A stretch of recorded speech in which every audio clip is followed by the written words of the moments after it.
Now, as we look into what these heat maps are actually telling us, this shows you a hot and cold environment for where a hitter hits best. The hotter the environment, the higher the average hit. The colder the area, the lower the average hit. So it stands to reason you want to be sticking to the areas that the hitters hit least. Now, as we'll see here on the next slide, it's not the easiest thing to do that, but that's ideally what you would do. So regardless of what the count is or what pitch you're throwing, you'd want to locate it in a position or any location where you don't go right into the batter's hot zone or their best hitting zone. Now, if you look at something like Mike Trout here, you see that he has a very cold zone on the top half of the plate. This makes it also particularly difficult because when you throw, say, off-speed pitches such as a curveball or maybe even a slider, something where the pitch is going to start high and then drop low, it makes it very difficult for an umpire to call that a strike since it looks to be too high. So even if it lands in the top part of the strike zone, the perception that it gives off is that it's not actually a strike. That's what makes a lot of these difficult, especially when you see hitters that have such an expansive hot zone that you see, like especially for someone like Mike Trout. Now, if you look at someone over here, like in this video game depiction, you see the same thing, except you notice how the entire outside part of the plate is a cold zone. This makes it a lot easier to pitch to this because now you can pitch to a location. Any pitch I throw, realistically, I can place on the outer half of the plate and not have to worry about a whole lot of, say, umpire error or anything like that, because most of my pitches will be able to be located on or around that outer portion of the plate, regardless of height. So let's look at adding the actual human element into this, because there's one thing to see where a hitter hits well, but you also have to figure that you have a human pitcher throwing. No one is going to be able to pinpoint their location exactly. There's always going to be a margin for error. If you see the bottom picture here, the probability of missing a location, you typically have a pretty big area on which the pitch will likely go. Rarely do you see, say, a pitcher that is going to try to aim for a low and away pitch to a right-handed batter and throw that way up and inside. You usually don't see that, especially at the higher levels of the game. But what you may see is if they're trying to hit that low outside corner, maybe it drifts a little bit closer to the middle part of the plate. That's not a big portion there. You only have approximately 17 and a half inches for the width of the plate. So that's only a couple inches you're talking about throwing. The precision needs to be really impeccable for most pitchers to be truly successful with this.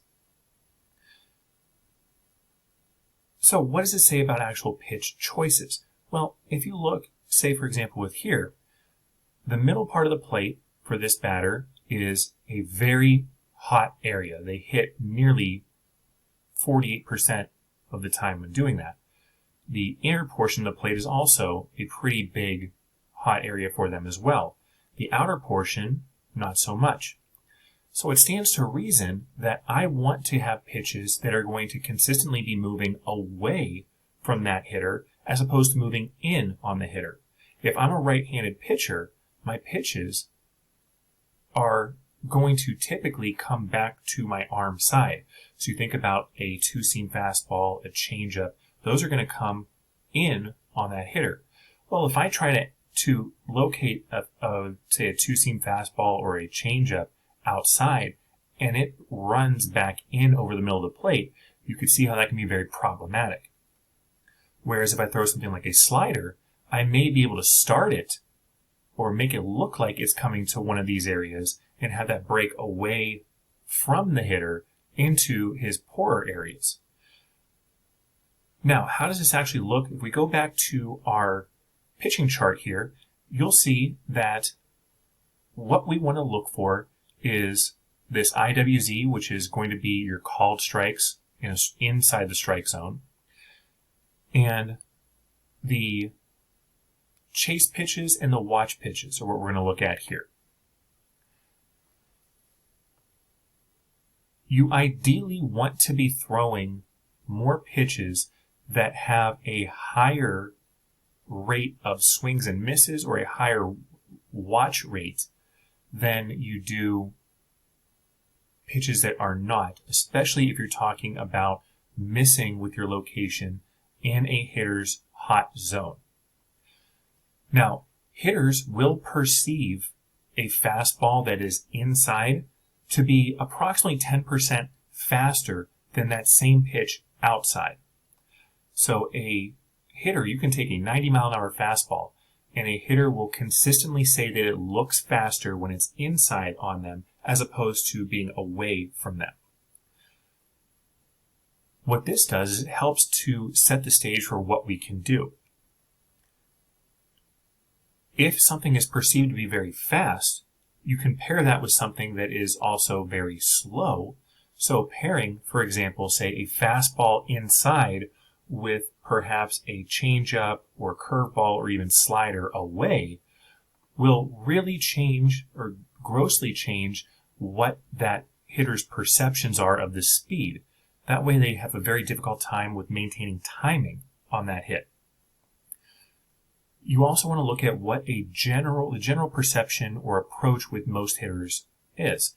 And that is they take mostly the perception that coming to the plate early on in the count, pitchers want to throw fastballs.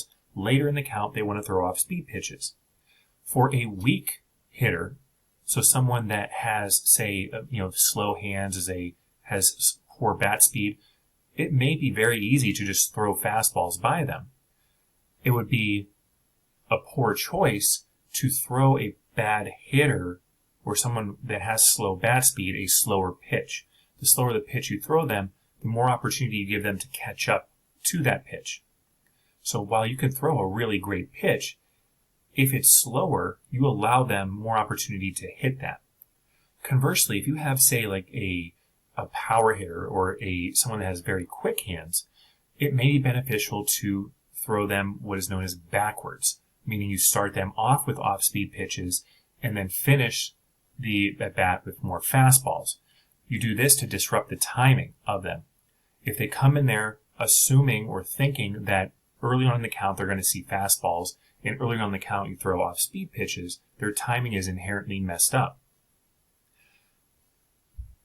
When you look at throwing, say, your two-seam fastball or your changeup, you notice how they have a really lower, well, at least the two-seam fastball has a very low whiff rate. And what you're going to want to do is with the two-seam fastball, that's going to come in and down. Things like that will help with getting more ground balls. Same thing with your changeup. If you can throw a changeup that does that similar action and get a ground ball or get, a swing and a miss, now you've really got something going there. Ideally, now what you want to look at doing is trying to throw, say, changeups during traditionally fastball counts. So 1-0, 2-1, 3-1. Those are all great times to throw changeups because a hitter is traditionally expecting a fastball. So then you throw a pitch that looks like a fastball, but it's much slower. The timing is inherently off. What you don't want to do is miss into these high risk areas or these hot zone areas. So if I have something like this, a curveball would potentially be a poor pitch to choose, because if I miss anywhere except the outer half of the plate, that curveball most likely in these areas is going to be called a ball from just the perception. But if it lands in any of these areas, I have a very high probability that that hitter is going to hit that a long way. However, anytime a ball moves out of the zone, it gives you a much better percentage chance of not having the hitter hit that ball well. Conversely, If the ball is obviously outside of the zone, you have to hope that a hitter is going to chase it if you're going to get any positive result. You notice that the chase pitches you have are the ones that are going to most likely look at being a good pitch, but then going out of the strike zone. So if a changeup looks like it's a good pitch, a batter will start that swing, but then if that drops out of the strike zone, now you have effectively fooled that hitter. So overall, you want to keep pitches away from hot zones. You want to mix up your pitches, and then you want to look at throwing pitches that set up other pitches. Ideally, don't throw the same pitch 3 times in a row, but you also don't want to show your entire hand to a batter from pitch 1. So meaning you don't want to throw every single pitch you have in your repertoire to every batter that you face, because they will be able to start making adjustments a lot quicker the more of you that they see. So hopefully this helps out a whole lot here with our discussion on pitching strategy. And then that is going to really conclude all the new material we have for this semester. So if you have any questions, make sure you let me know. If not, I will